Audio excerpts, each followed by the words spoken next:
L'Open d'Australie débute donc demain. C'est le premier tournoi de l'année du Grand Chelem et il se jouera sans le numéro 1 mondial de tennis. C'est l'information de ce dimanche midi. Novak Djokovic est donc expulsé d'Australie. Il est actuellement à l'aéroport, là prêt à partir. Il a perdu devant les tribunaux, Axel May. Oui, Novak Djokovic expulsé parce qu'il n'était pas vacciné et que sa dérogation n'a pas été jugée valable. Je vous la fais en très courte. La Cour fédérale a tout à l'heure définitivement rejeté son recours, décision prise à l'unanimité des 3 juges. La Cour fédérale a décidé de rejeter le recours intenté contre l'annulation du visa de Novak Djokovic.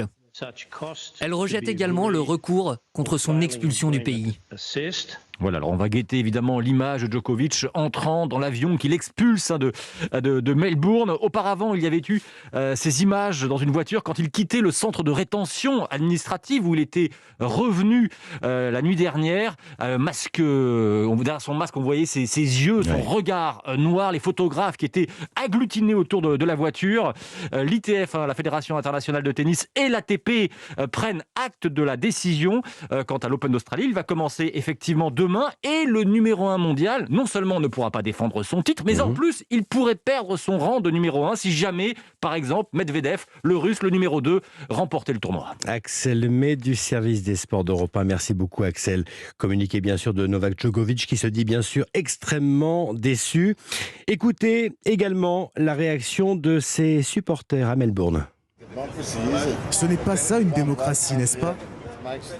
Un type arrive, prend une décision après que les tribunaux aient statué. Un ministre décide de passer outre et au final, c'est une seule personne qui a le dernier mot. C'est désastreux. D'autant plus qu'il a été invité ici. Apparemment, tous les documents ont été transmis, ont été enregistrés. C'est un vrai cirque, cette histoire.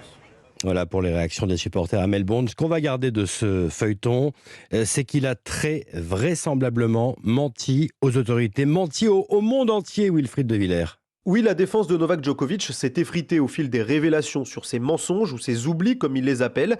Il y a d'abord cette histoire de formulaire d'entrée en Australie, sur lequel le tennisman aurait affirmé ne pas avoir voyagé dans les 14 derniers jours, et donc d'être resté en Serbie avant son arrivée en Australie, sauf qu'il a passé le nouvel an dans le sud de l'Espagne, grillé par une vidéo diffusée sur Twitter. Autre élément, peut-être encore bien plus compromettant, l'enquête de Der Spiegel sur la date de son test positif au Covid. Selon le journal allemand, ce test aurait eu lieu le 26 décembre et non le 16, comme l'affirme Novak Djokovic. Et puis il y a ces questionnements concernant son respect des règles d'isolement. S'il a bien effectué son test le 16 décembre, alors pourquoi le voit-on participer dès le lendemain à 2 événements publics en intérieur à Belgrade, le tout sans porter de masque? 2 jours plus tard, le 18 décembre, Novak Djokovic participe également à une interview avec 2 journalistes de l'équipe. Autant d'éléments accablants contre le numéro 1 mondial qui se voit donc privé de l'Open d'Australie. Wilfried de Villers. Alors Cédric Pullin devait être avec nous, mais nous n'arrivons pas à le joindre. Axel May, merci d'être resté avec nous. C'est bien sûr, vous l'avez dit déjà, c'est un coup dur pour le numéro 1 mondial, coup dur sportif, coup dur également en termes d'image, également pour les sponsors.